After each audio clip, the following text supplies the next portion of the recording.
Ilang beses ko na napapanood pero napapayak pa rin ako. Kahit walang salita, ramdam mo agad yung emosyon nila.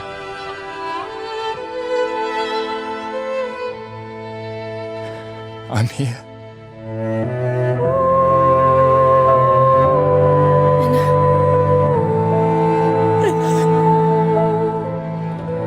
Yung characters hindi basta-basta, may puso.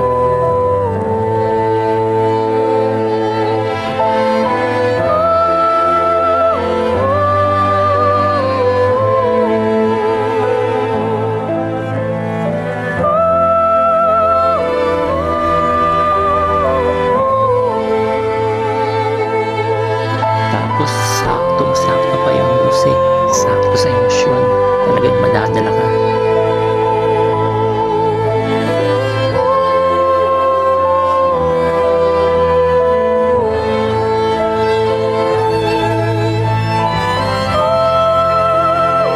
Kung merong award sa pinaka-artistic na RPG presentation this year, ito na yun.